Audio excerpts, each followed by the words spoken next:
The global insurance industry is more than a market. It's a movement powered by 3 million professionals around the world.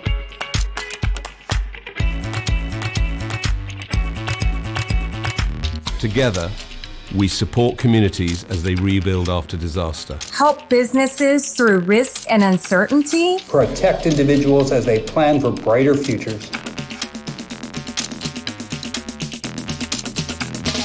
This impact isn't possible without people.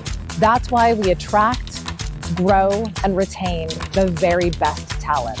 Because when every voice is heard, When every person feels they belong. We don't just build careers. We build a better tomorrow. Belonging builds tomorrow. Belonging builds tomorrow. Belonging builds tomorrow. Belonging builds tomorrow. Belonging builds Belonging builds tomorrow. Belonging builds tomorrow.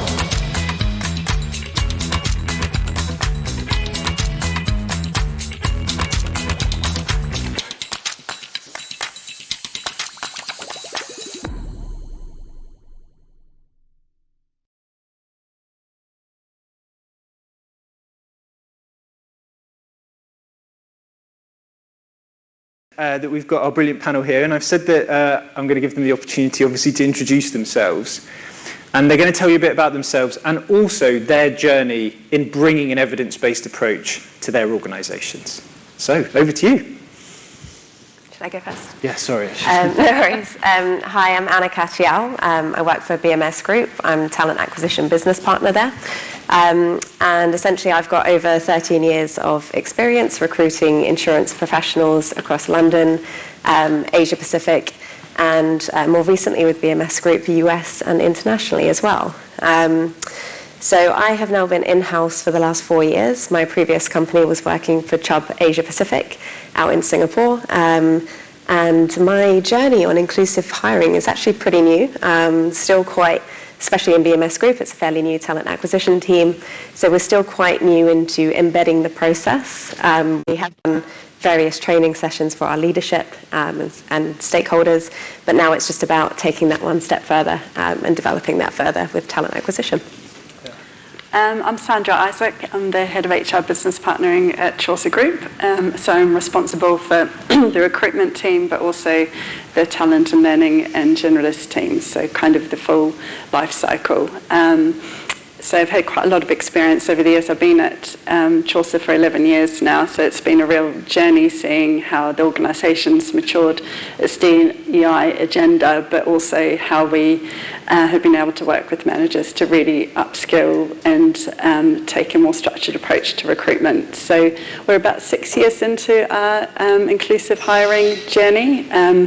We actually piggybacked off Lloyd's initiative and started just before COVID by getting the whole HR function accredited first, just to make sure that we knew kind of best practice ourselves before we embarked on a long journey getting our hiring managers all upskilled on how to recruit from an evidence-based approach. But, yeah. Thanks, Sandra. Yeah, hi everybody. I'm Aaron. I'm one of the learning managers here at Lloyd's. I've been here since 2013, and essentially the inclusive hiring journey started with Lloyd's in 2014. We asked to talk to the Clear Company, started a conversation off, and courses started for all hiring managers in 2015. It's been 10 years, and I can't believe I'm really saying that, but we have, well, recruited hundreds of people, and we have trained nearly 1,000 people going through our courses, including refresher courses. For us, it's been really key to have an approach that's evidence-based. We started competency-based questions. We're now into a values-based framework. It continues to evolve. But yeah, the journey started, and my thanks to Clear for putting on this session, but as well as the journey we've begun. It's been really insightful. Yeah, thanks, Aaron. So, and apologies, I know there are some people here, I can't quite see you behind this, but hello. So let's go more into detail around how do we set this up, and what do we need to consider. And one of the things I said we talk about is the global context. So I'm going to come to Anna, but I'd also love your comments for those of you who are in the room and also watching online. I know people from all over the world. What key considerations do we need to make when we're recruiting globally? What do we need to think about Because it's not just here, in this physical space in London that we recruit. Anna, I know.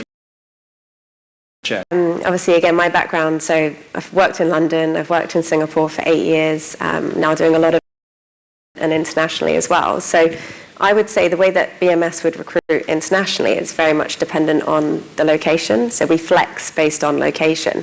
And that's because of quite a lot of differences that we see internationally. So anti-discrimination laws, for example. In the UK, you have the Equality Act 2010, which obviously protects certain characteristics. In the US, you've got the EEOC, which is Equal Employment Opportunities Commission. So we follow those guidelines and we report on that on an annual basis. And that's basically the baseline for fair and lawful hiring. But there's slightly different characteristics that each one would protect. So it's really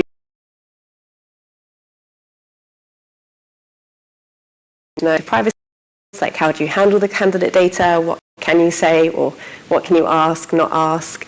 Like in Singapore, for example, it's very common for people to put a photo on their CV. You can see male, female.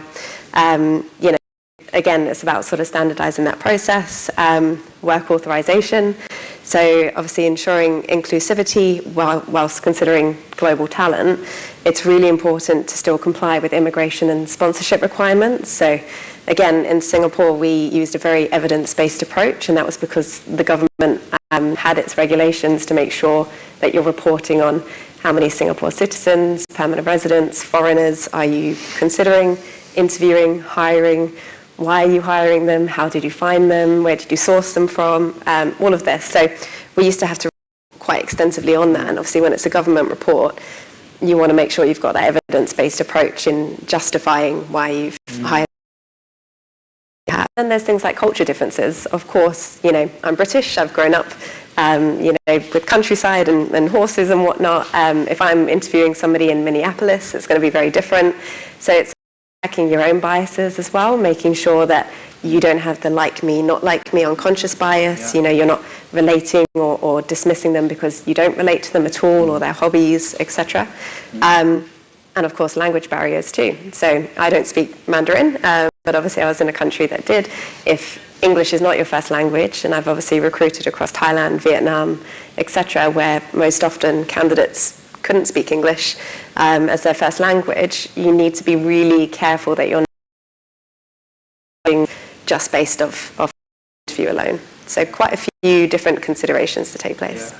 And I love that answer in terms of you can only see the world through your lens, right? So your biases are, well, this person doesn't speak English as good as well as me, that it's really important that we acknowledge that. Yeah. Where we don't have that commonality with people, the common thing we will have is, well, these are the skills that you need for the role. And I'm being judged on my ability to get evidence you can do this role rather than get to know you or build that rapport. Anything else that's coming through on the chat or that anyone wants to share around differences you see? I'm going to come to Sandra first and then Aaron, maybe a bit more on this second question, but what advice can we give our hiring managers? Because most organisations here will be present. Yeah, I'll just pick up on the point James made around skills and evidence-based kind of assessment, and I think that's the theme that we sort of took at Chaucer that we really wanted to embed in all our hiring, regardless of where they're located. So even taking all of Anna's kind of best practice and local context, we've been able to take a very consistent approach across all our offices. I think we're about 680 staff. We're still growing, but we've been able to work, service the business from kind of a group London perspective, working really closely with the regional offices. So we make sure that anyone involved in hiring, even in all our global offices, go through the inclusive hiring training. But then the HR team will be involved closely in the actual hiring as well, because it is a bit of hand-holding as you kind of start to develop the skill sets around the methodology, and I think it can be a little bit different to what people have done in the past. Yeah. But actually, by bringing global hiring managers together, there's a lot of networking and kind of shared experiences get as a benefit from it as well. So. Yeah. But Aaron, it's making me think what's on a session recently where we had somebody from America, Australia, all slightly outside of their standard office hours, so at that point. Aaron, tell us more on your... You're right, James, you're hitting on the key point there. We've had a global values-based hiring proposition, and you've got job descriptions, role profiles, is when you're hiring for. They're the skills that you're looking for. And we've just adopted it's been a global framework, and that seems to have worked quite well. It also means that our training offering has had to be very inclusive. Long gone are the days when we would run it upstairs here at Lloyd's. It's now an online module that people are using, and they're coming to a 4-hour virtual session, wherever that has to be, and we flex that. So you've got to make sure it works. But equally, you're looking at a talent team, a talent acquisition or recruitment team, who you really need bought into this process and trained on such things as inclusive language, so that they're really understanding how to sift and look at all of the and bringing in the best candidates to attract the really most diverse pool. Great points. Anything, Khadija, that's coming through in the chat there? Yeah, we've had a question that really relates to the concept of, and they've said, by creating a criteria, aren't you forcing people to conform to an idealistic standard for success, which can then in turn make hiring less inclusive and more so about the persona you present? Anyone want to comment on that? Because I will, but I'll give you a gap. Yeah, I mean, I think the key thing is that and I say this very carefully, we do want to put people off that wouldn't want to do the role, if that makes sense. We don't want, inclusive hiring is not, I want, it's, I want to have candidates rule themselves out because the role and the tasks aren't suitable for their skill set. What I don't want to do is filter people out who would be a perfect fit, but assume that they'll walk into a building that's as impressive as this and be overlooked because they the mould, or they never can imagine that somebody with their accent or somebody with their background would work somewhere like this. We don't want to lose them, but I think balance, and that's where hiring manager knowledge is really key. So actually, if I look through and I go, right, I need to have criteria that's going to help me find people who can do it, that's going to informally set up the kind of person I want. I think that's the golden thing that answers that question. Yeah. Anything to add? Great. Anything else, Khadija? That's it for now, but looking forward to more questions. Can I ask a question? How does this work when you look at the Gen Z generation?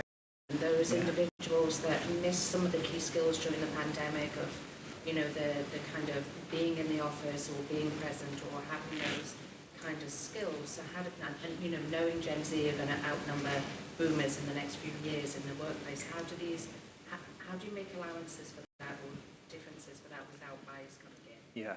So I'm just going to repeat that question and tell me if this is a good summary. But it is a question about, we talk a lot about intergenerational working, and particularly if we're interviewing people from Gen Z, they may have had a different journey. How do we make sure that we don't have bias there and we can assess fairly?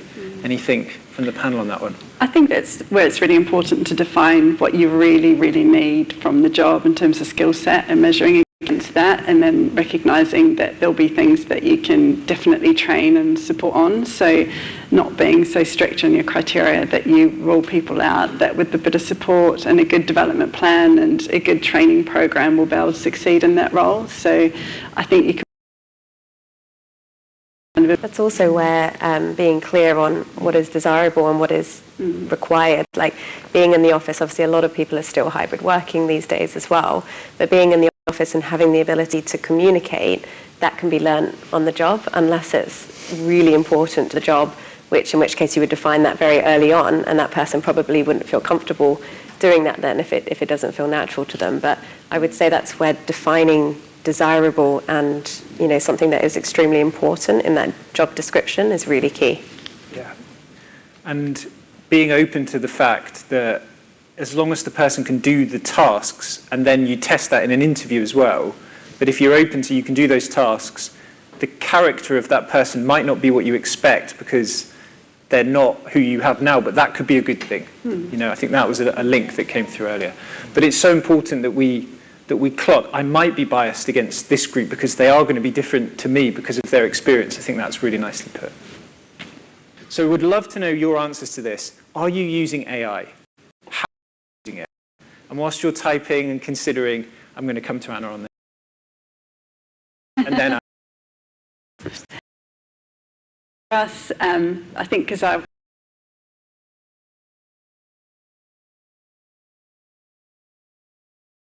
the moment we are using alertment process and helping us with interview notes, so it's very much an efficiency play for now, and it does save quite a bit. It's really important in space to take really good notes, so that you can check when you're doing your scores. With that, there's obviously things to be mindful of. You do need to reread it and type over, because sometimes it doesn't get it quite right. Doing all the notes for yourself. Use it to make any kind of judgment or ratings and candidates. We feel that's probably a bit too soon to understand how that. We're also using it a little bit for job descriptions and job adverts. It really speeds up that process. If we're trying to target a different kind of diversity or a kind of talent pool, it's been really helpful with that.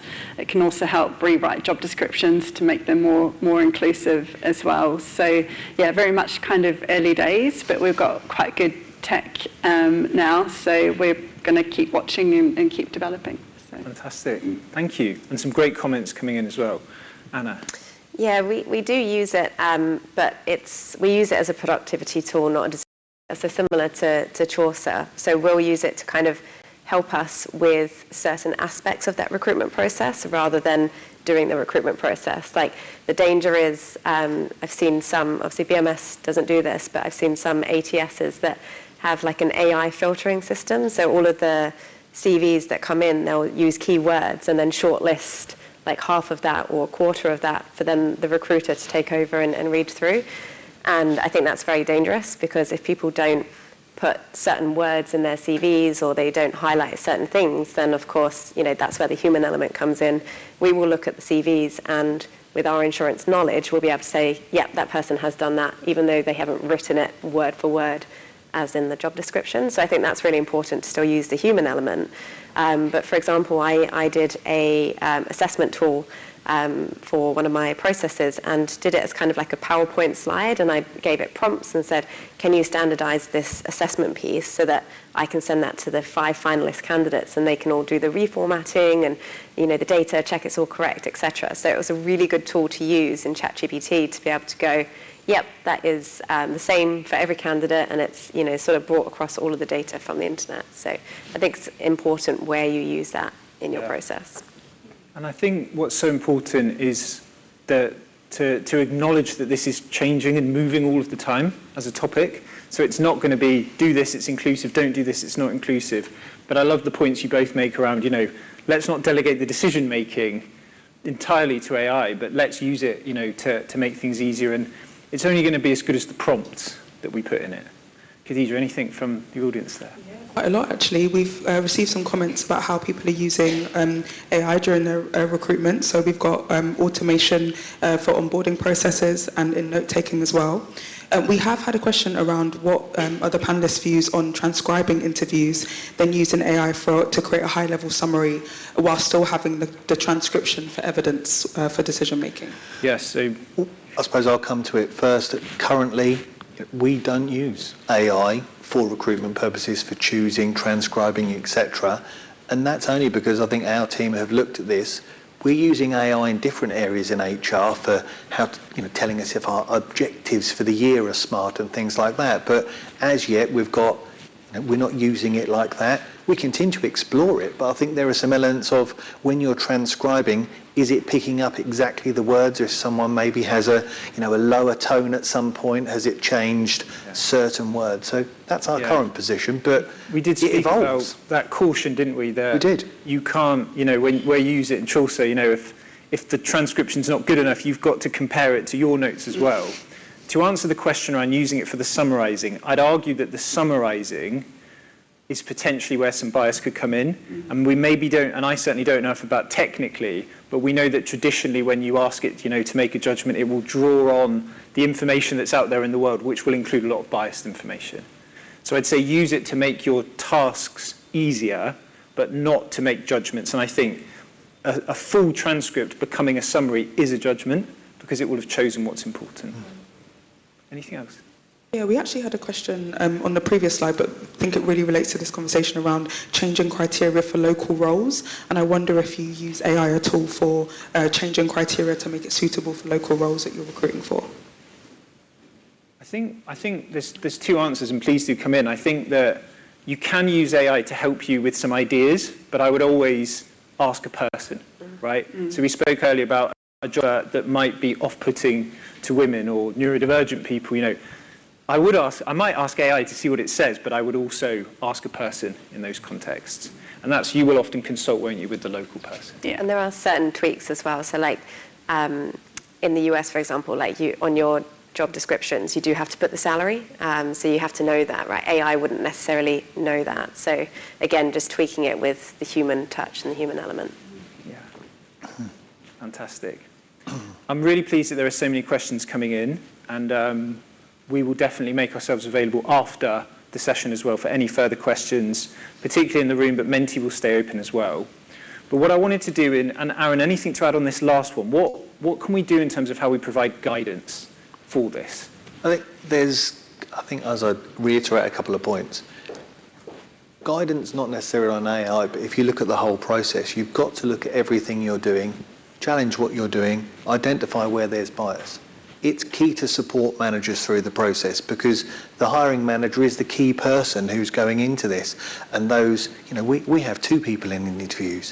One person's taking notes, one person is driving the conversation. So you really need to support the hiring managers with great training. And I'm not saying that to be the business development manager for Clear here, but it is really key that you support your managers so that they have a consistent, structured and fair process to follow. That's really important. Yeah. Sandra? And I think we know that this topic will change. Our policies on this will change. Clear Company are constantly researching, how effective AI transcription is and listening to how it's used. So I'm going to draw to a close the panel section of this, although, like I say, we're very happy to answer questions sort of after the official end time. But I just wanted to link this back to belonging and then just talk a little bit about feedback before some final remarks. So we're here to talk about belonging across this dive-in, and how does inclusive hiring come into this? Well, our feeling is that if you have this clear process, if you know that you're going to be judged on a process designed to analyze skill and experience rather than personal connections or how much you like that person or how naturally you build rapport with them. If we know that ability and experience is the criteria, I think there's more belonging actually in the process, but definitely if you get the job, even for people who might not feel like this is the career path that they thought they were going to go down. And I was here earlier for the opening and we spoke about, well, how can we tell people who have never heard of jobs in insurance, who've never considered them? Well, actually, the quality of the interview process, I think, can be really important. And I've come back to this point a few times, but there are so many things that we can get wrong or right with hiring. But again, this morning we heard from a grad at Lloyd's who said the main way that you can feel belonging is you're contributing, you're good at your job, you're adding value, and actually you could be in the most wonderful team. But if it's a job that you don't have the skills for, that's not going to last forever, and vice versa. You will find that you can overcome a lot of difference if you've got, real skill and real success in your team.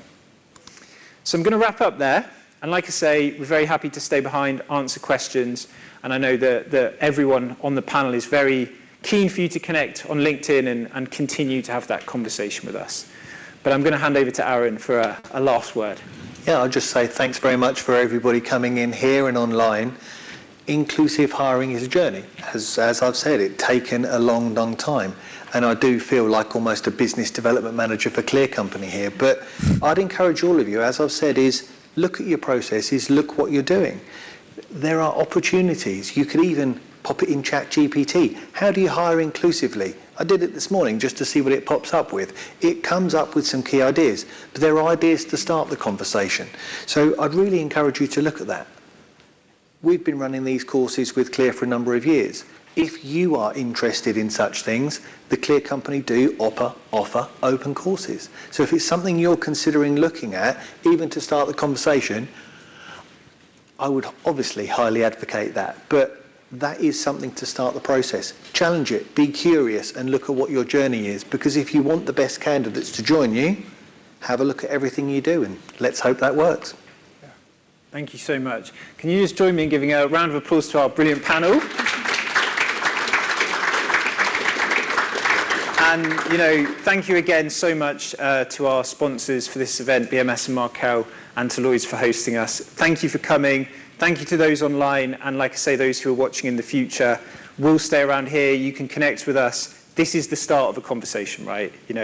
We've got to put this process in place 10 years, 6 years, So lovely to meet some of you and hope to speak to you again. Thank you. Enjoy the rest of the week. We'll all be around, so we'll see you at some other events. Thank you.